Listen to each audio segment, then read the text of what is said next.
What is going on, everybody? It is Alex coming back at you with another video, and today I had the great idea. Well, actually, it was one of you guys in the Discord who had the idea of being able to do a mock the mock of my first ever mock draft I ever posted on YouTube. Yes, it even has the Hail Mary podcast episode 2 on it. So, if you guys want to check out the original video, see how awful I was in the beginning, feel free to do that. Obviously, we're not going to be doing we'll do a live reaction on maybe like a live stream or something, or on Discord. You can always have fun there. Again, I'm going to be hollering that out. It is completely free, so only you are the one who's missing out. We're going to be doing tape studies there, stuff I can't do on YouTube without getting us potentially sued, which, you know, I already have an interview up with my buddy Raw, and I already got attempted to be sued for that one. So, want to make sure that I still give you guys good content. We still do all 22 over there when it's out. It does come out, and we watched a lot yesterday. So, again, feel free to join. I would love to have you guys there.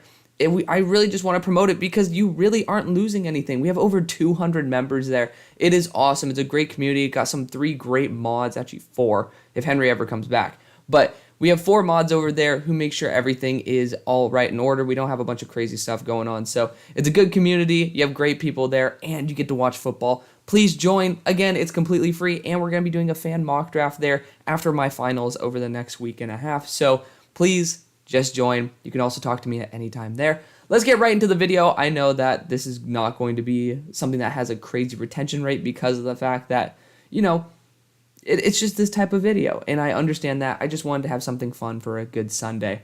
So, again, I'm going to be grading these picks because of the fact that, you know, it was the first ever mock draft we did. As you guys can see, I'll scroll over here. My God, my mouse is almost invisible on the screen. This is right here. We'll move my camera for you guys. That's Keon right there. Obviously, if you guys are OGs, actually one of the few are the true OGs. That is Keon. He was the original co-host. He's still my best friend, but YouTube just wasn't his thing, and that's perfectly fine. And, you know, I'm here. If you guys are wondering why I'm wearing this, I naturally used to not give a crap about what I look like on camera, so I'm wearing the hat. At least this one, you know, has a little stiff front, so it's not, like, collapsing on my head. And I always used to wear the robe, so just having a quick little throwback here. So, yeah, I'm going to put my camera back where it is, because, like, look at me, for fuck's sake. Like, my Lord, that it wasn't even. Did you see that? Look, the Hail Mary podcast wasn't even in the correct. It wasn't even in the way you could read it. It was freaking flipped backwards. So, you know, maybe Arabic people can read it. But regardless, let's get right into the video. Starting off with the #1 overall pick. This was back when I used to do graphics like this too. That was not my own personal graphic. That is from YouTube. But Joe Burrow was the #1 overall pick. Obviously, we kind of knew at that point that that was going to be the correct move. Joe Burrow obviously was the right pick as well, so can't really complain too much about it. I think that's a pretty damn solid pick. Again, if you guys are wondering why I'm not looking this way, that's because I do have my other computer where I do have stuff that's full screen. It's a long, complicated process, but it's basically like I'm so thankful that this computer has a different aspect ratio. I digress. Chase Young is the next pick. Chase Young is, you know, he's dealt with a lot of injuries. Of course, this is back when the Washington Commanders were before the Washington football team, and they were the Washington Redskins. So you guys are wondering why that is. That's kind of crazy within like the 2.5 years that I've done YouTube that we've changed so much. But Chase Young obviously doesn't seem to be the right pick. If you're thinking about being Washington right there, Justin Herbert, probably the move based on their style. Of course, you could go Tua as well. But, you know, Penei Sewell would have been a good pick for them. Chase Young actually, I'm just joking. I'm tripping balls. Tristan Wirfs would have been a good selection for them. But Tua, Justin, those probably would have been the biggest returns on your investment. Next pick, we got Jeff Okudah. So we got the first 3 picks correct in this one, which is pretty cool. We kind of knew the base standard for the top 3 picks. But Jeff is coming into his own. Again, I actually had his buddy, who just graduated from Wisconsin, went to the Rams for the preseason. I had him on the show, and obviously they were best friends back, and they played in high school together. So it's cool to see that there's a good connection there. But Jeff Okudah, you know, heard that he's a really good guy. He's a big fighter, and that's why he's coming back from injury, coming back from all the disappointments to be able to have a very good career, which is awesome. And y'all already got spoiled with the 5th pick. Jedrick Wills, so they did end up going a tackle, and they actually went the right one with Andrew Thomas, but at that point, Jedrick Wills was just a little bit more consistent, obviously from Alabama, where Georgia was not looked at as the number one in the nation. Jedrick Wills, I mean, it's not like he's been a bum, but he has not been at that level that obviously Andrew Thomas has. So they made the right selection. Tua was the number 5 pick for us. So, 4 out of the first 5, that's pretty cool. Kind of already, it was a pretty damn common top 5. The majority of this will not continue that trend. But Tua, obviously he stepped up into his own. There was doubts about him before the season. I was a big Tua supporter in the offseason. I think I gave you guys 12 or 11 wins, which I think you guys probably will be getting close to, if not beating. So, awesome. It's a good pick. Love it. And continuing it on, I have no idea who that is. Okay, so I had Tristan Wirfs go at the number 6 pick. We're not going to be keeping this like super professional where it's like, oh my God, I revealed 2 picks. Guys, it's a review. Tristan Wirfs, I still think that probably would have been like a really good move, but to be fair, Justin Herbert panned out to be a lot better than what I expected. And even when I watched Penei Sewell the next year, I was still surprised Justin worked out in the NFL to be completely blunt. And I mean, if you are looking at it, like statistically, he's done an amazing job. You can see it with your eyes, but in the win-loss column, in terms of the playoff success, which there hasn't been any. There are arguments that maybe there were better options, and I don't think so. I still think Justin Herbert should have been the number 2 pick just because of the fact, put him in the right situation with the right coach. I think he's going to be perfectly fine. But Tristan Wirfs, if you did not end up going Justin Herbert, probably would have been a damn pretty good number 2 option.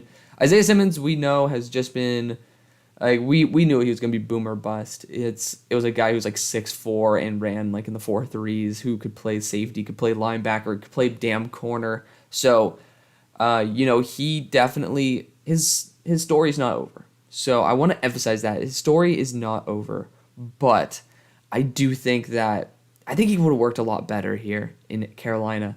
And Derek Brown's been doing a valiant job. He's been a consistent interior guy, but I will say, based on the fact you can get interiors later on, I still actually would have rather preferred this pick. Of course, if this were the actual board, almost every one of these picks, Justin Herbert would have been the better option. But next pick, this might be a double pick for you guys. It was not. Look at that. We got Mekhi Becton. This, of course, was Isaiah Simmons. Mekhi's been never healthy, ever. Like, apart from his first year, I think he had some good success there. But we know he's a talented player. Just at that size, it's so hard to get healthy because of the fact you have all that stress on your body. So it's unfortunate, but, at that time, I think it would have been a good pick. Again, I mean, Cardinals fans know now it would be kind of nice to at least have a future at left tackle if he were healthy, but it is what it is. This next one, I think, was Javon Kinlaw. So very entertaining. Obviously has not been up to the level that, he was supposed to end up replacing, why am I bugging on his name? I keep wanting to say Armstead. I know that's the guy who stayed on the Niners, but DeForest Buckner. Like, I know that was his job to replace him. Essentially, it was like a 1-to-1 swap. Saved a lot of money, which is a benefit. But he has not lived up to that hype in my eyes. And I don't think he's lived up to the hype in your eyes either. Andrew Thomas at number 10. Obviously, that was Jedrick Wills. But I think there was a trade back. I'm not sure. I'm trying to remember the actual draft. It's literally been 2.5 years. But Andrew Thomas would have been a fantastic pick for the Browns. Obviously, a need with Joe Thomas on the way out. I had Jerry Jeudy for the Jets. Of course, this was Mekhi Becton. Jerry Jeudy's had a rough career. Injuries, poor quarterback play. His story's not written yet. I think that if Russ somehow finds a way to cook again, we might see a good resurgence from Jerry Jeudy. But for the time being, there's better receivers on the board. Which we're going to see a small run on receivers here. CeeDee Lamb out of Oklahoma. Big fan of CeeDee Lamb. And he's been a great player. He was my number 1 receiver in that draft over Jerry Jeudy. So it's nice to see that it panned out that way. Of course, we're going to blatantly ignore the fact that my dumbass decided to not put Justin Jefferson into my top 10 wide receivers, which was a big flaw of mine. But I take it on the chin. I did not think that there could be 2 elite, top tier level wide receivers. I thought he was good. He was actually the first guy from this draft class that I wrote down was saying this guy's really good. He and Jamar Chase. So, to be fair, I didn't like him. And then I just found out that he was like slot only, and I was like, I can't really do that. So, next we had Henry Ruggs, who had a little run on receiver, like I told you guys.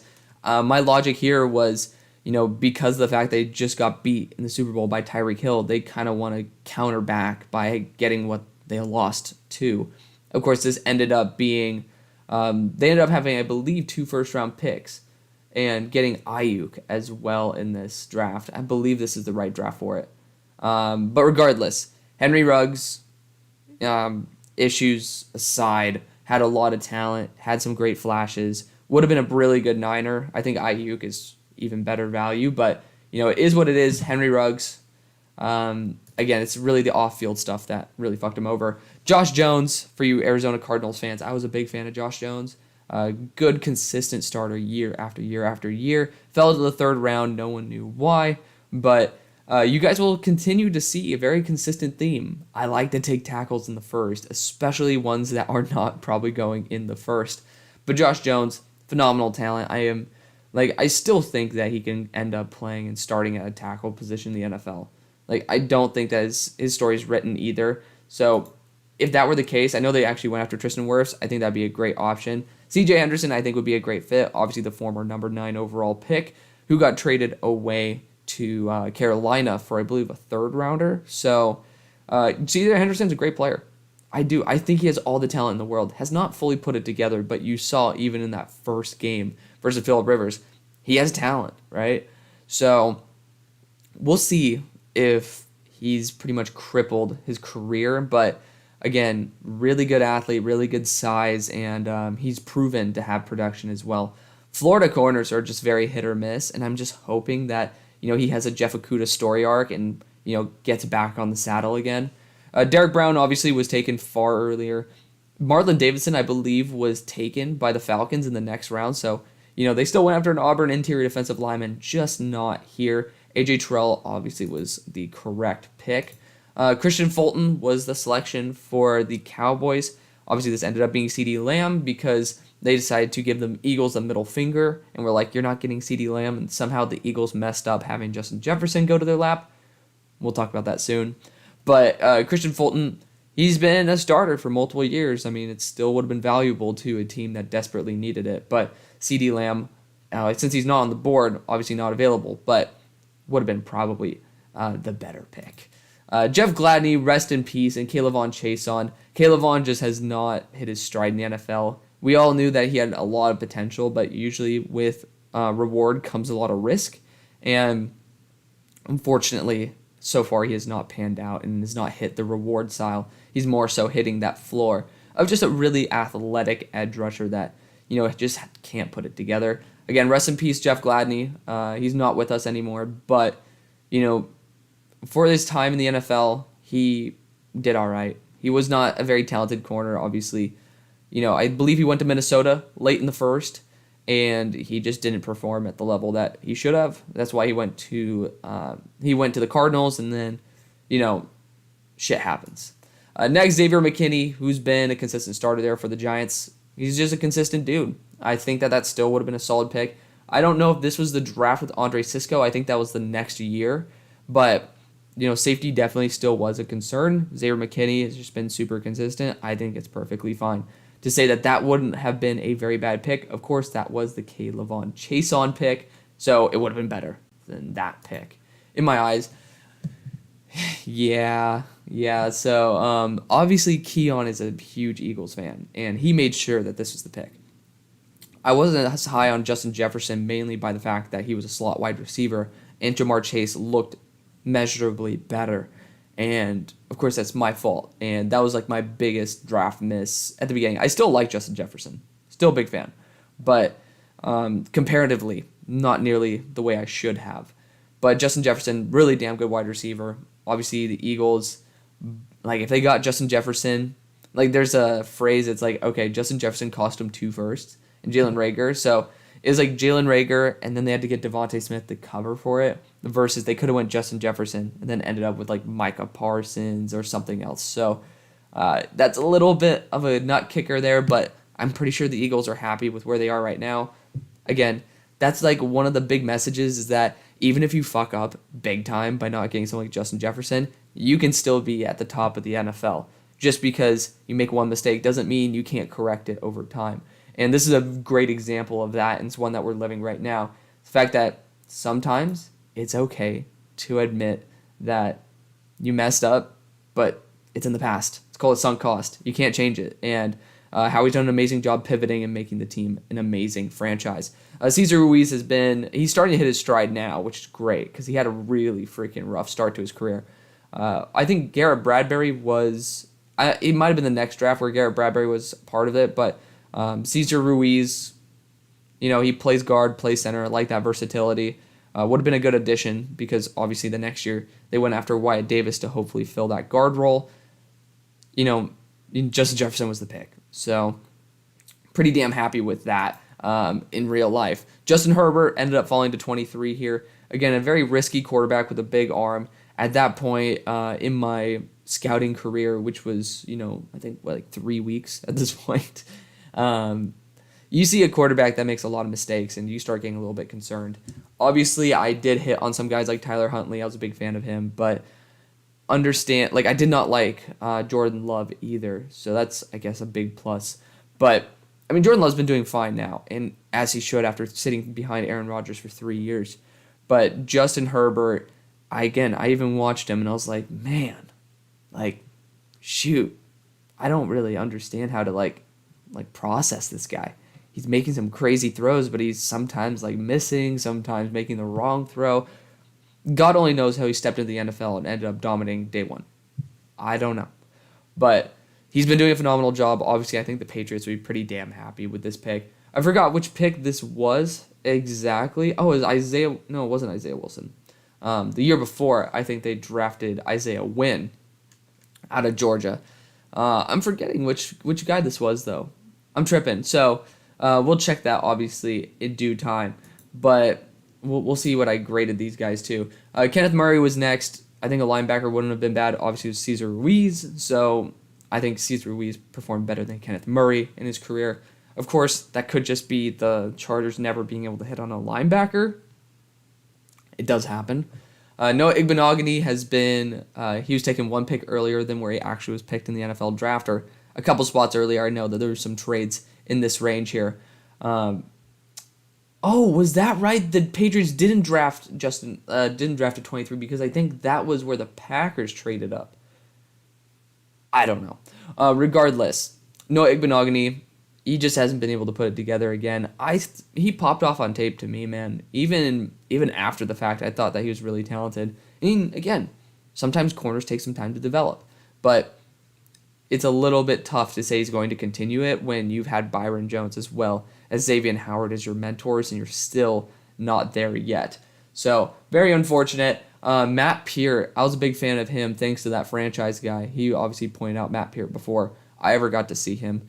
Matt Peart, he's still around if I'm not mistaken. So, at least that's a plus, but, he never was able to shine in the reps that he did get, which is very unfortunate. But, the team definitely does still need offensive tackle and even a right tackle, so it wouldn't have been that awful to have Matt Peart at least in the rotation. I think was this the Austin Jackson draft? I think it was. I think he was taken earlier.